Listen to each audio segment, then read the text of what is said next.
Alô, alô, salve, salve, amigos da TV Sounic, da TV 247. Bom dia, sejam bem-vindos à leitura dos jornais da manhã. Como estão vocês? Tudo bem aí? Vou esperar até que vocês se acomodem. Vamos chegando, vamos entrando. Quem já está aí é Beto Roche. Beto Roche, da onde você fala, Beto Roche? Se vocês puderem escrever da onde vocês estão para eu poder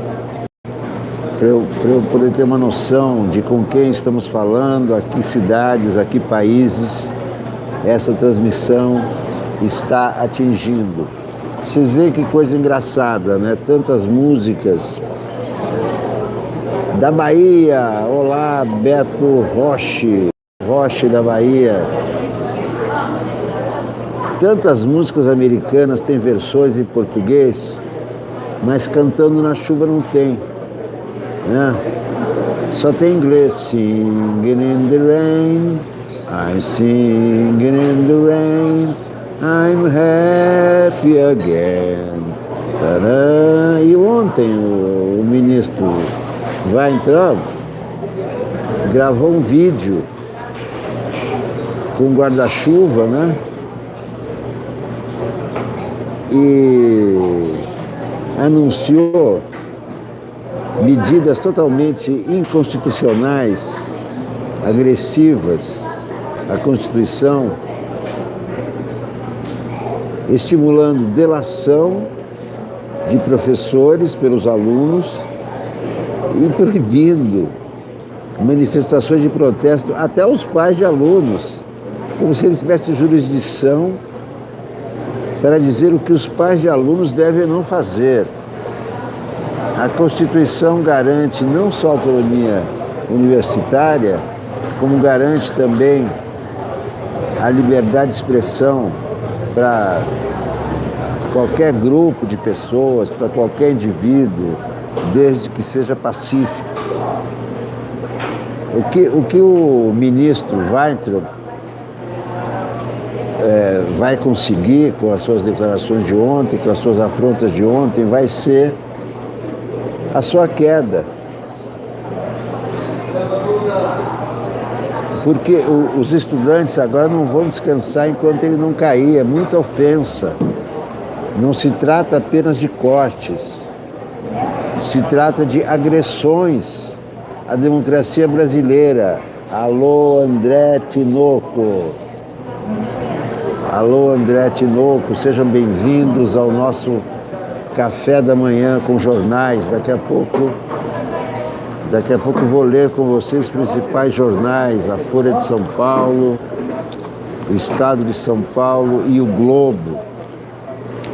Mas o ministro, com as suas intervenções totalitárias de ontem, que ele utiliza a cartilha nazista, né? Porque o negócio de delatar, professor delatar, aluno delatar professor é da cartilha nazista.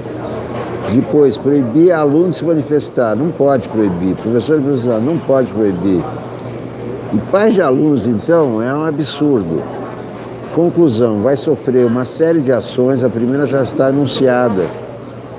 Deputado Orlando Silva, que é ex-presidente da UNE, vai acionar a justiça para a destituição desse ministro. E mais, agora, os estudantes não vão descansar enquanto ele não cair. Bolsonaro vai ter que arrumar outro. Esse vai ficar cantando na chuva. Singing in the rain, I'm singing in the rain, I'm happy again.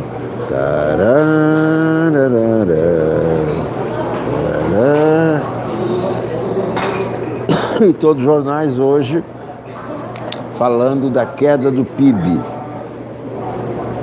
Risco de recessão aumenta a pressão para aprovar reformas, diz o Globo. Economia encolhe 0,2%. Olá, André Tinoco. Muito obrigado, André Tinoco. Está aberto a todos os superchats, está aberto o projeto Catarse, que são as duas maneiras de modernizar, de melhorar as condições técnicas da TV Solnic e também as minhas condições, porque eu sou um profissional de jornalismo, não sou um militante, não sou um ativista, eu sou um jornalista profissional desde 1977. É isso que eu faço. Trabalho para esclarecer do ponto de vista jornalístico. Do ponto de vista jornalístico, leva em conta fatos sólidos. A notícia, um fato para ser notícia, tem que responder a 5 questões. O que, quem, onde, como e por quê. Se não responde essas 5 questões, não é notícia. E se não é notícia, é boato. E lugar de boato é boteco. Eu estou aqui no boteco, muita gente que chega no boteco, senta, conversa, um diz para o outro o que quiser, espalha boato, aí eles não precisam estar preocupados com a verdade dos fatos. Já no jornalismo, sim. Porque o jornalismo sem verdade perde a credibilidade. E o jornalista vive de credibilidade. Quantos jornalistas já não tiveram suas carreiras finalizadas por perder a credibilidade? Eu mantenho há 50 anos, há 40 e tantos anos,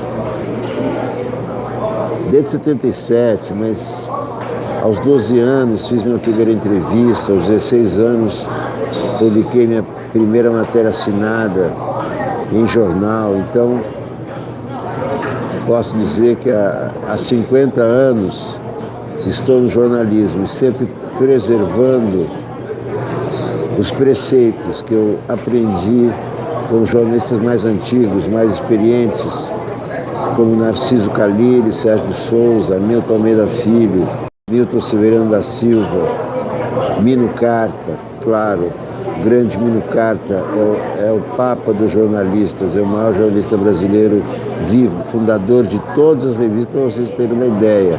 Mino Carta fundou a Veja, fundou a Isto É e fundou a Carta Capital. E as maiores revistas semanais brasileiras foram criação dele. E a Carta Capital é a que ele toca atualmente. Então não dá para comparar.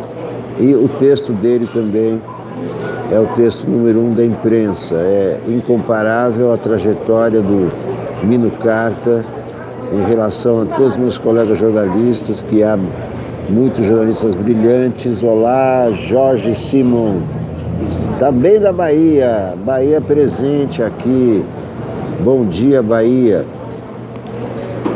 Investimento cai 1,7%, segundo recuo consecutivo. Consumo das famílias cresce 0,3% e evita retração ainda maior. Estado de São Paulo. PIB do país cai 0,2%. Governo pode liberar 22 bi de FGTS. Editorial do Estadão, opinião do Estadão. Até um crescimento sem fôlego seria bem-vindo num país assolado pelo desemprego. Mas nem isso. Os desempregados, subempregados e desalentados tiveram no primeiro trimestre do novo governo. O Estadão é controlado por grandes bancos. Essa opinião do Estadão reflete a opinião desses bancos. Queda de 0,2% no PIB retoma a discussão de corte nos juros. É a manchete da Folha de São Paulo. E vejam que coisa curiosa que deve ser levada em conta. O PIB brasileiro caiu. O brasileiro está caindo. Muito obrigado. Me vê uma coxinha com garfo e faca. Coxinha, garfo e faca e um prato grande. Um prato grande.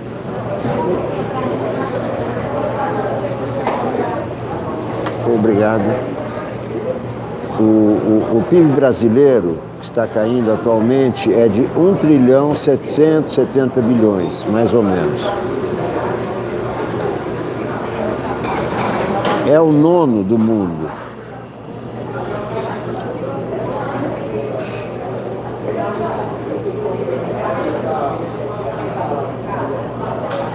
Um PIB diz respeito à riqueza das nações,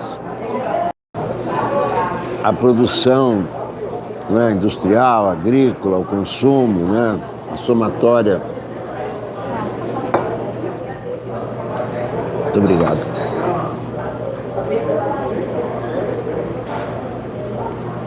A somatória de todas as riquezas. Então,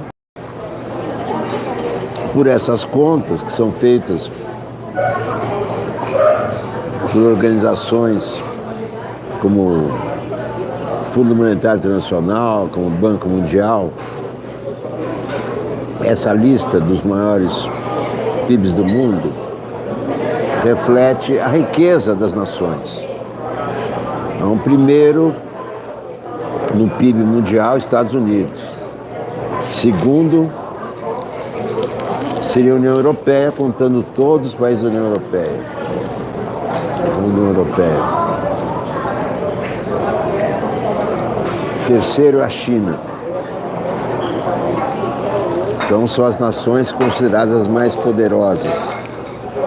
Mas tem uma outra lista, também elaborada pelo Fundo Monetário Internacional, elaborada pelo Banco Mundial, que é o PIB per capita, ou seja, a riqueza das pessoas do país. Uma coisa é o pré-sal, tá certo? É a Petrobras, né? Então, por mais que se tenha orgulho da Petrobras, etc., a Petrobras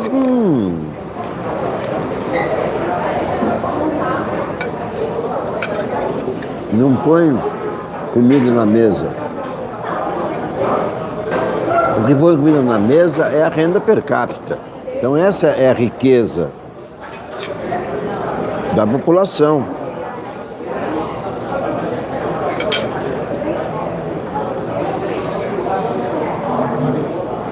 O PIB, então, mede a riqueza da nação. E o PIB per capita mede a riqueza da população dessa nação. E aí as coisas ficam muito diferentes. Estados Unidos, que no PIB é o primeiro, 17 trilhões.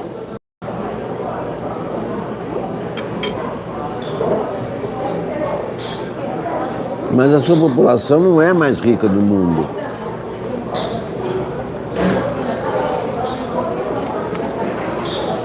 Estados Unidos,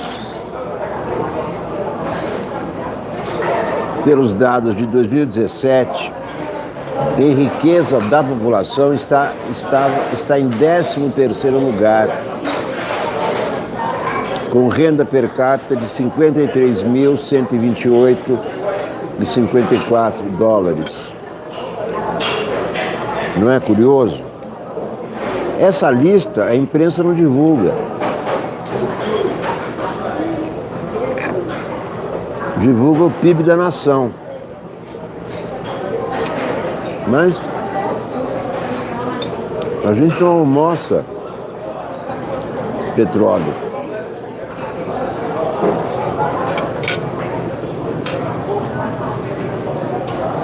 Essa riqueza da nação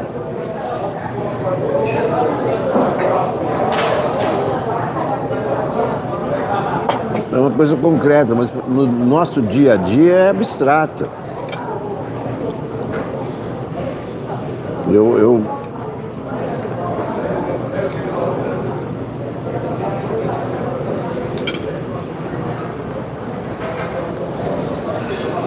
Para mim, a lista do PIB per capita é mais importante que a outra, que mostra a riqueza da população. Então, embora no PIB, com queda e tudo, o Brasil seja a nona economia mundial, no PIB per capita, nessa lista da Trade Economics, que se baseia também nas listas do FMI, do Banco Mundial, o Brasil está em 68º lugar, com 10.858 dólares.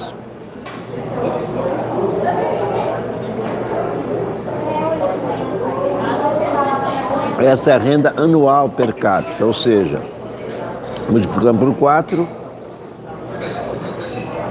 são 11 mil, seria 44 mil reais por ano. Dividido em 12 meses, dá menos de 4 mil reais.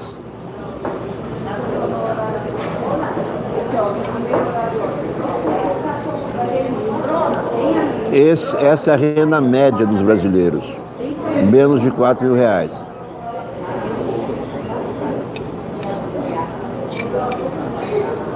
O PIB não reflete a desigualdade, não mede a desigualdade.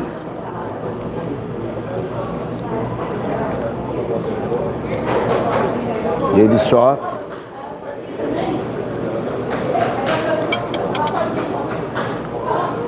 faz a média.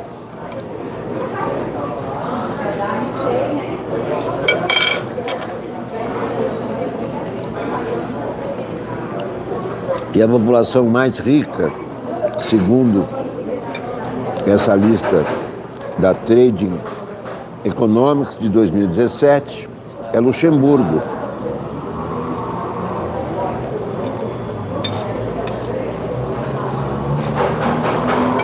$107 mil.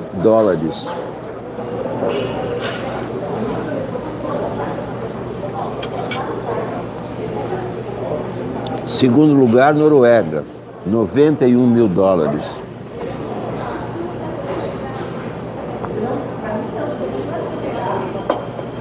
Sabe onde está a China? 84º lugar. O Estado chinês é rico, não é uma potência?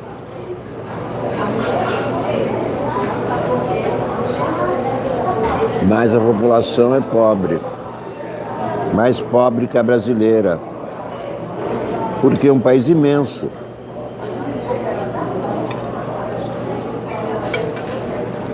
O PIB da China é de 10 trilhões de dólares, mas a população é 1 bilhão e 400 milhões.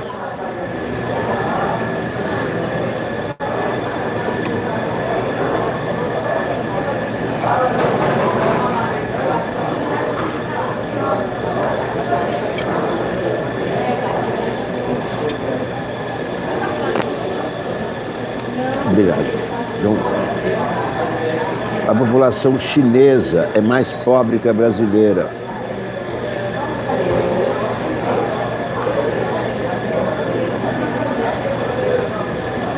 Não é verdade que os jornais não escreveram nada sobre o 30M. Olha aqui, a foto da Folha. Os jornais não estão escondendo nada. Não caiam nessa paranoia de que os jornais escondem, não sei o quê, porque não escondem, não. Os protestos de ontem estão nos jornais, só que foram protestos noturnos. Olha aqui, o Globo. Protesto noturno é mais difícil, porque é a hora que o jornal está fechando. Protestos de dia são mais... Primeiro que as fotos de dia, né, mostram melhor a dimensão de protesto do que de noite. E tem o fechamento dos jornais, que é à noite, né? Tem que fechar rápido, já não tem mais espaço, etc. Quem mais está aí? Léo, estou vendo um Enzo Léo, é isso?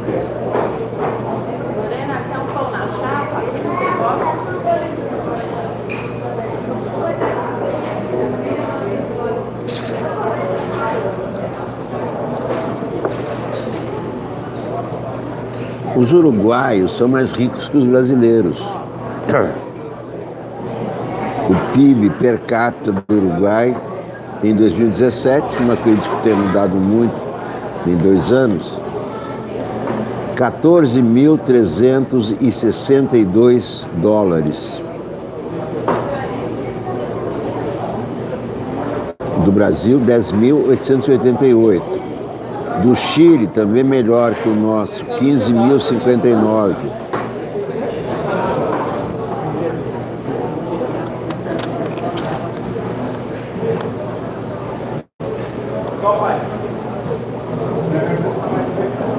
Então, nem sempre o PIB do país reflete a riqueza das pessoas.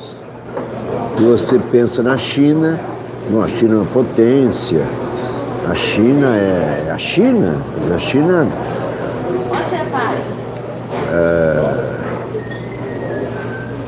tem uma parte da dívida pública americana, tem uma grana imensa, tem uma poupança imensa, mas o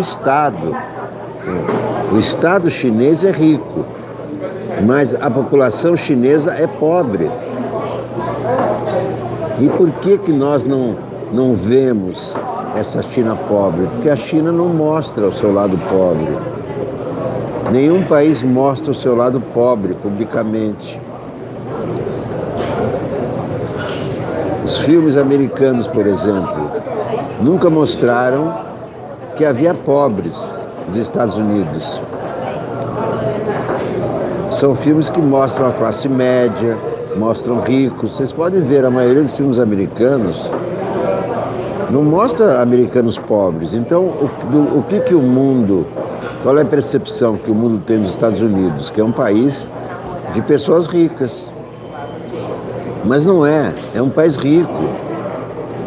Mas a média per capita é pior do que de muitos países.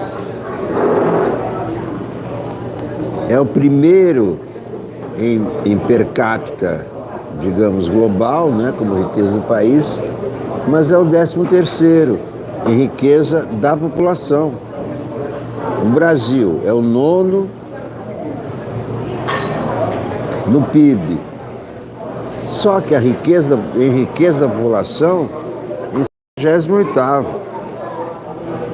Às vezes vem a discrepância entre a riqueza do país e a riqueza das pessoas, né?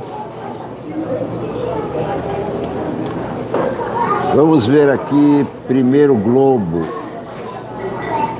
Depois, no segundo tempo do nosso programa matinal,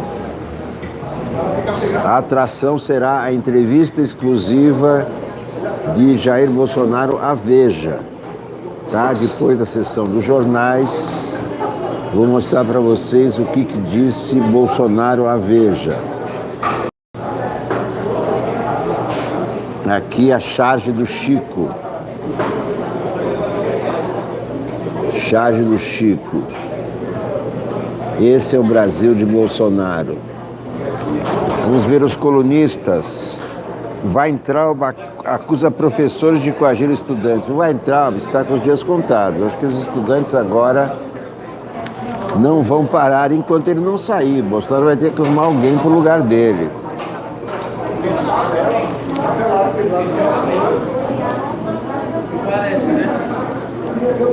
Água na fervura, escreve Merval Pereira. As manifestações de ontem, convocadas por lideranças estudantis e de partidos de esquerda para protestar mais uma vez contra os cortes de verba, foram menores que as anteriores. Não, em São Paulo não foi. São Paulo foi maior ou igual ou maior. No Rio também foi maior. Mas, na visão do Merval Pereira, foram menores que as anteriores, assim como seriam menores as de apoio ao presidente Bolsonaro, se convocadas em tão curto espaço de tempo. Lúcia Assis, Zaque Souza,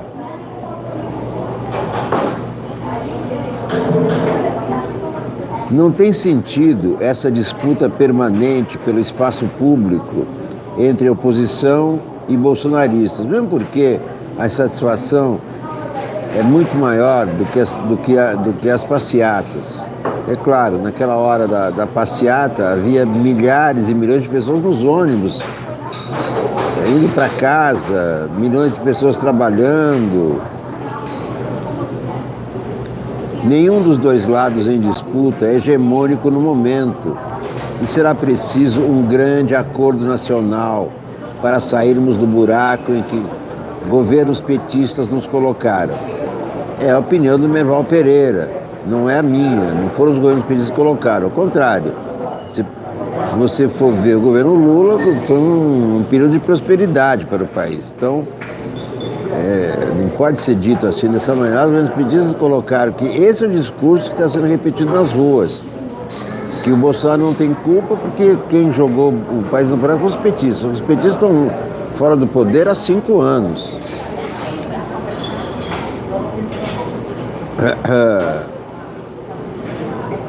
O presidente Bolsonaro parece ter entendido a situação calamitosa diante da realidade do dinheiro público encurtando a cada momento.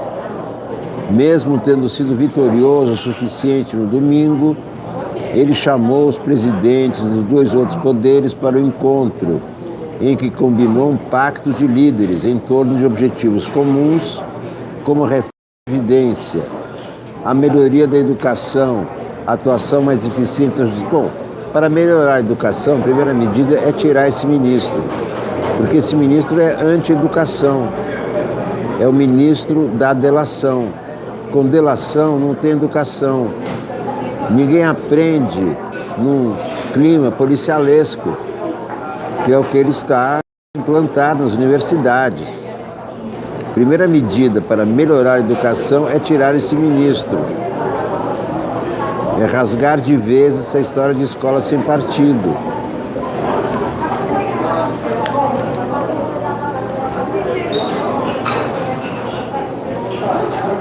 Seus ministros mais ideologicamente mobilizados se inspiram no espírito bélico que Bolsonaro insuflava até agora. Foi o que aconteceu ontem com o ministro da Educação, Abraham Weintraub,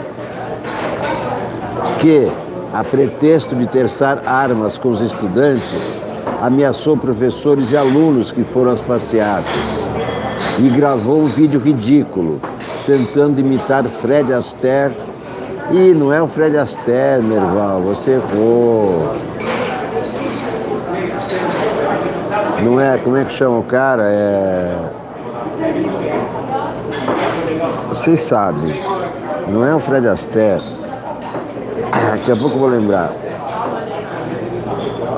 Tentando imitar Fred Astaire no filme cantando, não tem nada a ver com Fred Astaire. Como é que ele chama? Daqui a pouco. Vocês podem me ajudar aí. Cantando na chuva para contestar o que classificou de chuva de fake news.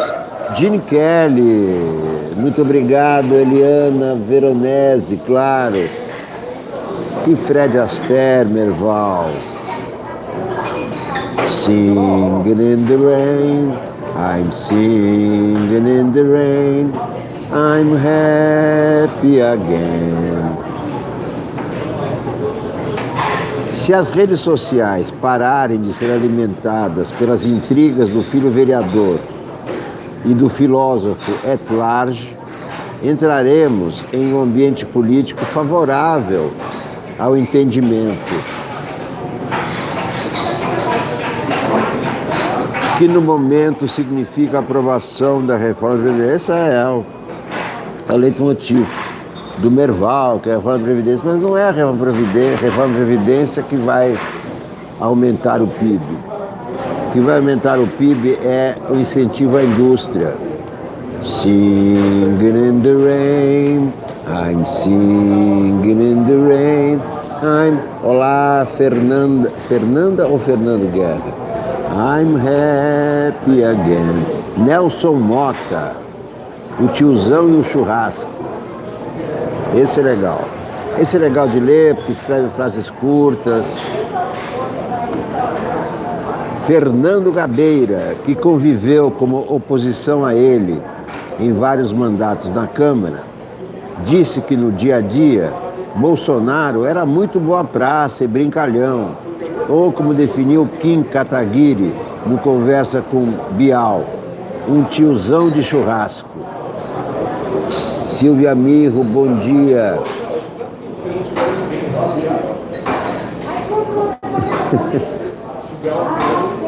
Paulo Rosa. Olá, Paulo Rosa. Mas fazer piada velha, sem graça e machista, sobre as supostas dimensões penianas dos japoneses, às vésperas de uma viagem oficial a Osaka, francamente, é o tiozão se torrando no churrasco. O turista japonês riu e repetiu o gesto, mas o tiozão não entendeu que ele se referia ao PIB brasileiro. PIBinho. O pior é o PIB per capita. O PIB brasileiro até que é bom, é o nono do mundo. Mas vai lá ver o PIB per capita. Mas o tesouro que ele se referia ao PIB brasileiro, ou à nossa educação e civilização, ou à nossa indústria e tecnologia, ou à saúde, previdência e segurança pública, ou, como o professor Raimundo, aos nossos salários em relação aos deles e dele, ou a quase tudo no Brasil em comparação com o Japão.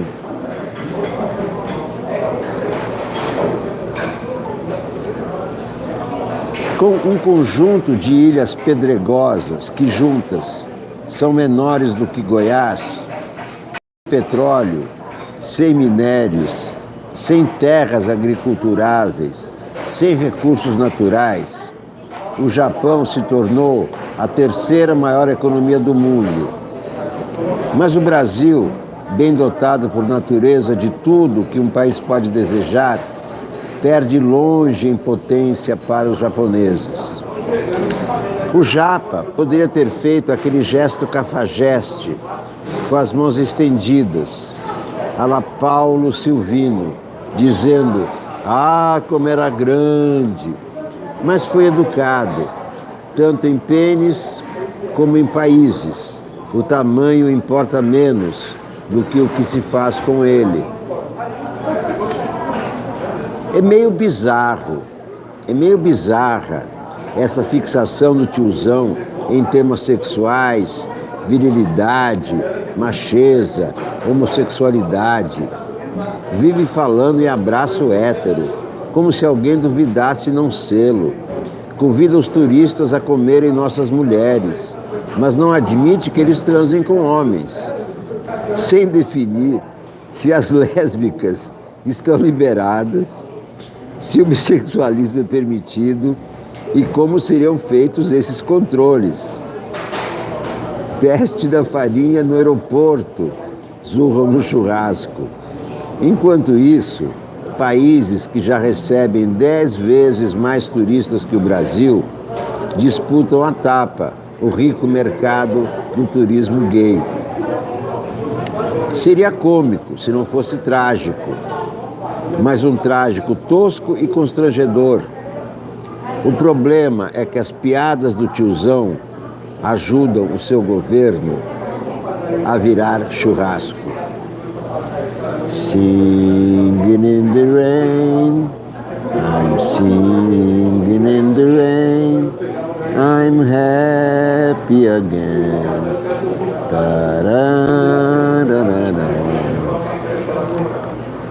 Deixa eu ver o que tem mais de interessante aqui no Globo. Bom dia a todos, vamos chegando, vamos entrando. Se vocês tiverem perguntas, podem perguntar, que eu sou todo ouvidos. E olhem só o papelão do dia. O Dias Toffoli continua fazendo papelão. Toffoli contrata Maia e mantém aproximação com Bolsonaro. A despeito de críticas de associações de juízes por participar de um pacto em elaboração proposto pelo governo, o presidente do Supremo Tribunal Federal, Dias Toffoli, manteve o movimento explícito de aproximação com o Palácio Planalto. Está exagerando, né? O Dias Toffoli está caprichando em transgredir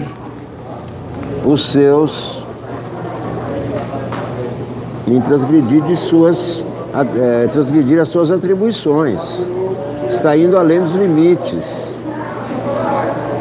O STF é um colegiado. Ele não é o dono do STF, não é o presidente do STF, ele está no rodízio. Ele é um colegiado. Ele não pode falar em nome dos outros. E não tem nada que se aproximar com o executivo. É anticonstitucional. Ele está dando sopa para o azar. Dias Toffoli está dando sopa para o azar para ser afastado. Nunca aconteceu, a não ser em ditadura, o ministro do STF ser afastado. Mas o Dias Toffoli está dando muita sopa para o azar. Dias Toffoli manteve o movimento explícito de aproximação com o Palácio do Planalto.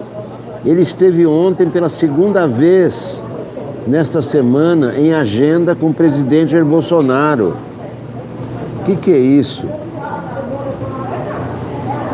O chefe do executivo cortejou Toffoli, dizendo que é bom ter a justiça ao nosso lado, com o filho metido em denúncias de lavagem de dinheiro, de organização criminosa, e o Toffoli cortejando Jair Bolsonaro. Isso é um escândalo, é um escárnio.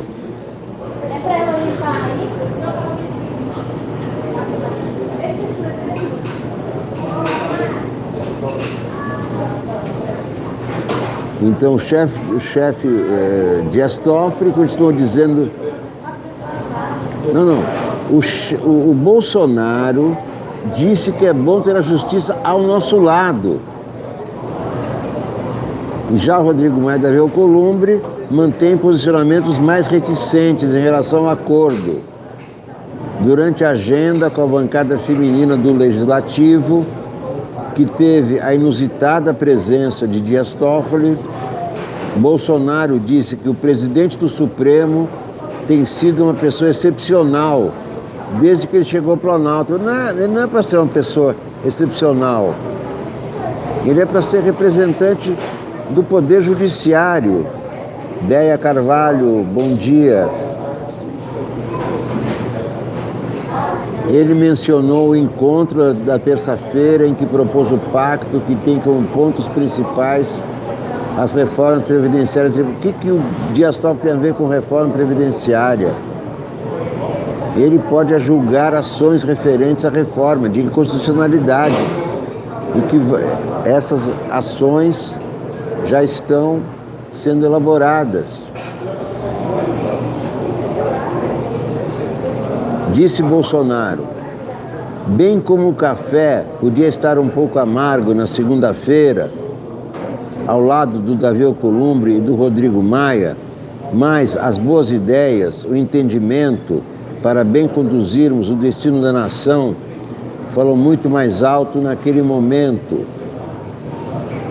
A força do Executivo e do Legislativo juntos, com todo respeito ao Dias Toffoli, eles não podem estar juntos. São autônomos, independentes e separados.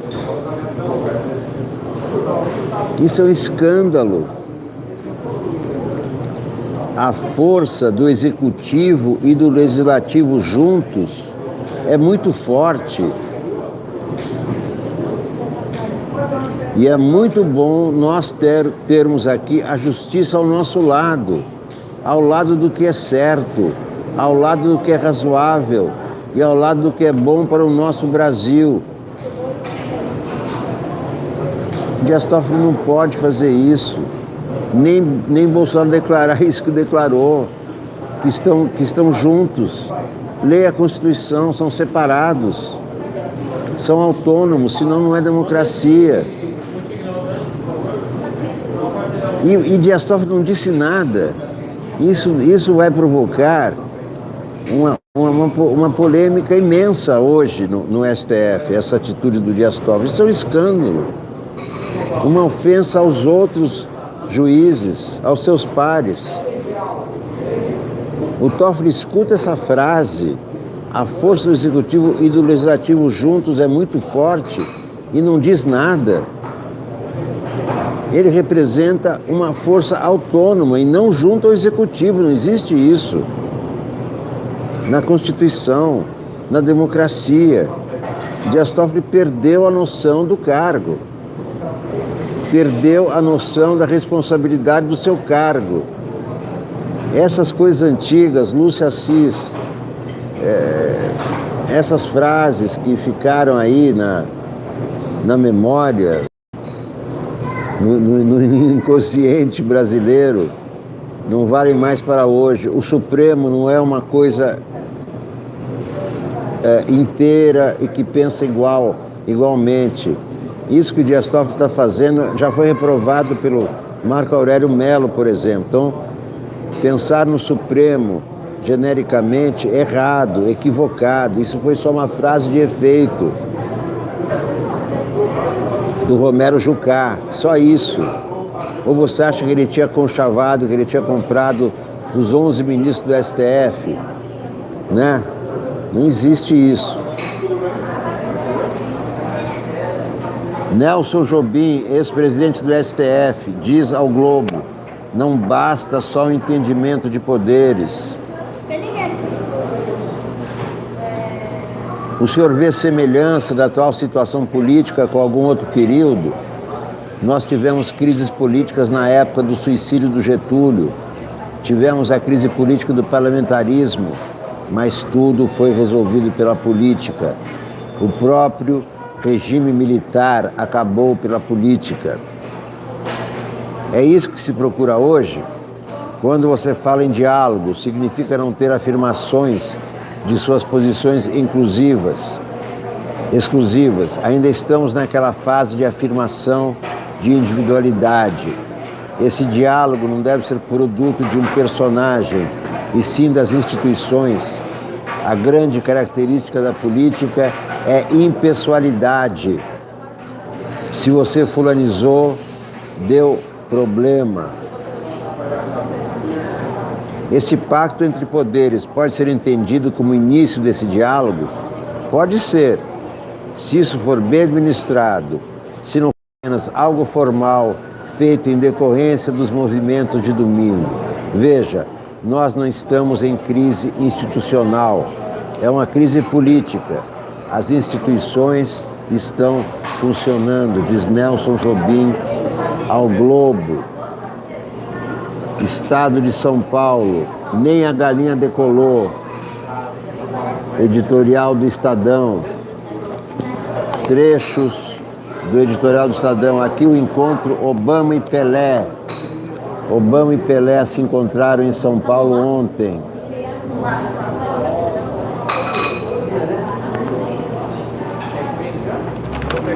Nem a galinha decolou. Estadão é controlado pelos grandes bancos. Essa é a opinião dos grandes bancos, o que chamam de mercado. Até um voo de galinha, um crescimento sem fôlego, seria bem-vindo num país assolado pelo desemprego. Mas nem isso os desempregados, subempregados e desalentados tiveram no primeiro trimestre, quando a economia encolheu 0,2%. A atividade continuou fraca em abril e em maio, desanimando empresários e consumidores e derrubando as previsões para este ano. Até o governo cortou sua previsão. Com a confirmação oficial do péssimo começo, o ministro Paulo Guedes falou sobre a liberação de dinheiro do PIS/PASEP e do FGTS. Um sinal, enfim, de um empurrãozinho nos negócios e no emprego? Nada disso, por enquanto. Só depois de aprovada a reforma da Previdência, disse o ministro. Se essas torneiras forem abertas, sem as mudanças fundamentais, explicou, o resultado será um voo de galinha. E os 20 e tantos milhões de desocupados e marginalizados do mercado de empregos? Pergunta o Estadão. Terão de esperar, porque o ministro e seus colegas de governo parecem pouco preocupados com essa gente, ou no mínimo pouco atentos a detalhes do dia a dia, como as condições para comprar comida, remédios, sabonetes e também passagens para ir em busca de ocupação ou até a uma entrevista de emprego. Tudo se passa em Brasília como se só o longo prazo importasse. De fato, crescimento duradouro alcança com previsibilidade, confiança, investimentos produtivos, educação e treinamento. Sem recursos e sem confiança, as famílias consumiram apenas 0,3% mais que no trimestre final de 2019. Consumidores em condições melhores poderiam ter dado um impulso a mais à produção. Nesse quadro de estagnação interna e exportações travadas, a indústria de transformação produziu 0,5% menos que no trimestre imediatamente anterior. Poderia ter feito um desempenho muito melhor sem dificuldade, porque o setor trabalha com cerca de 30% de capacidade ociosa. Poderia também ter oferecido mais empregos formais.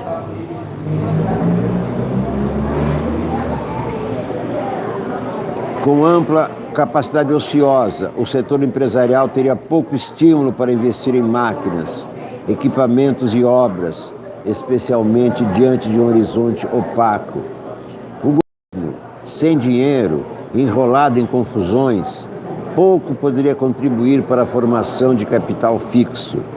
Somados esses fatores, o investimento foi 1,7% menor que no trimestre final de 2019.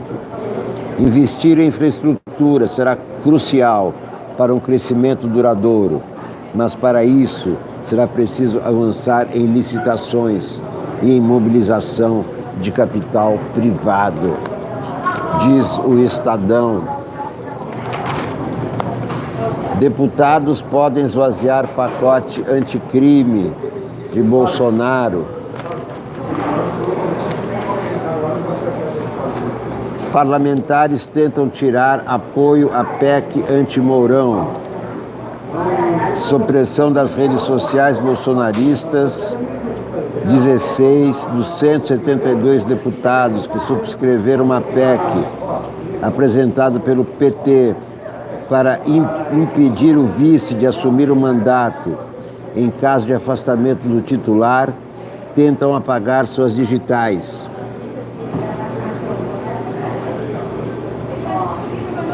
Nos últimos dias, eles ingressaram com requerimento pedindo para retirar suas assinaturas. A maioria alega que nem sequer leu o que avalizou.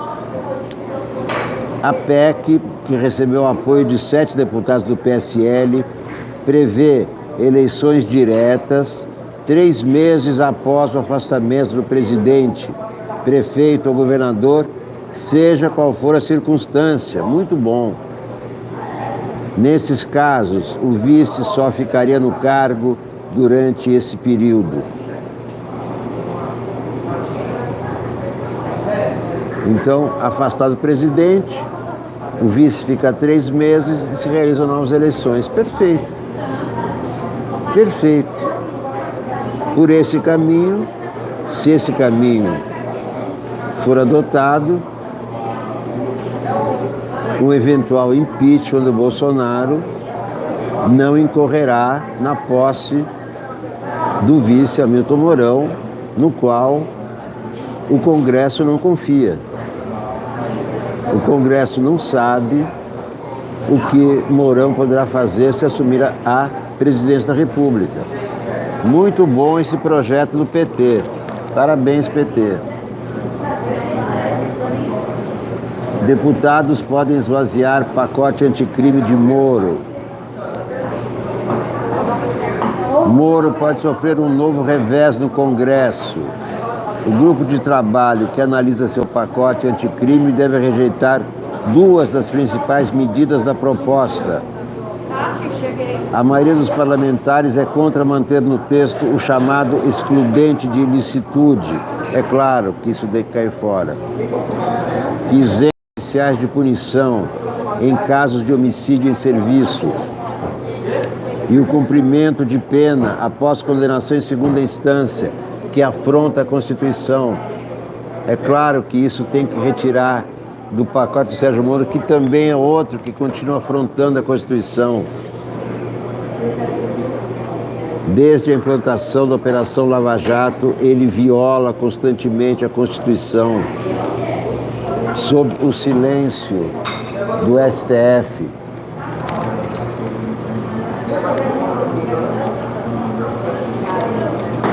Onyx. Bom, primeiro aqui, DEM manda recados ao Planalto e defende Maia. Em sessão marcada por recados ao Palácio do Planalto, o DEM procurou se apresentar ontem como o partido da moderação na cena política, que defende a agenda econômica, mas não dá cheque em branco ao governo. Embora ministros da equipe de Jair Bolsonaro estivessem no palco, dirigentes da sigla fizeram questão de delimitar ali as responsabilidades do Planalto e do Congresso. Onyx sugere que Bolsonaro pode voltar ao partido. Em discurso inflamado na convenção do DEM, o ministro Onyx Lorenzoni insinuou ontem que o presidente Jair Bolsonaro pode voltar para o partido. Bolsonaro se filiou ao PSL no ano passado para disputar o Palácio do Planalto, mas em 2005 chegou a integrar as fileiras do PFL, hoje DEM. Temos um ex-filiado do PFL, do DEM, que olha para o nosso partido com imenso respeito e com olho de quem sabe querer voltar para casa. Esse foi o Onyx Lorenzoni ontem na convenção do DEM. Folha de São Paulo, estudantes e MEC medem forças em dia de protestos. Manifestantes voltaram ontem às ruas pela segunda vez neste mês de maio, em protesto contra bloqueios de verbas para a educação e também pela liberdade nas universidades, pela autonomia universitária. O Ministério da Educação pediu à população que denunciasse professores, servidores, funcionários, alunos e pais de alunos que promovessem atos e horário escolar. Os estudantes não vão parar enquanto Bolsonaro não tirar esse ministro. Esse ministro terá que cair fora. Hoje, na Folha, uma das grandes atrações é a charge do Jaguar, que é o cartunista brasileiro mais longevo do Brasil. Piada de japonês de Bolsonaro repercute. Quando será o próximo tiro no pé, JB? Só sei que vai ser com um fuzil de uso exclusivo das Forças Armadas. Aqui está a charge do Jaguar. A charge quinzenal do Jaguar na Folha de São Paulo. Lógica da intimidação, escreve Bruno Bogossian. O ministro da Educação decidiu aplicar a lógica da intimidação para reagir aos protestos contra a política do governo para o setor. Abraham Weintraub pediu que a população denuncie quem incentivar manifestações e ameaçou demitir professores que anunciarem esses atos. À espera do movimento que iria às ruas nesta quinta 30, o MEC disparou uma nota para dizer que professores, servidores, funcionários, alunos, pais responsáveis não são autorizados a divulgar e estimular protestos durante o horário escolar. É só não dar pretexto para os protestos. E o ministro deu inúmeros pretextos. Cortou verba de universidades acusadas de balbúrdia. Então, se ele não der pretexto, não vai haver protesto. Weintraub tenta se desviar das agruras do cargo ao se vender como vítima de um complô partidário. O segundo protesto contra a sua gestão tinha, de fato, a participação de organizações como a UNE e a CUT. Havia faixas contra Jair Bolsonaro e políticos de esquerda estiveram em alguns dos atos. Mas o ministro deveria saber que os choques políticos fazem parte da democracia. O próprio Weintraub admite que seu objetivo é constranger os servidores. Ao receber o vídeo de um professor exaltado, dizia a alunos que eles deveriam defender a educação pública, o ministro sugeriu abrir um processo para exonerá-lo.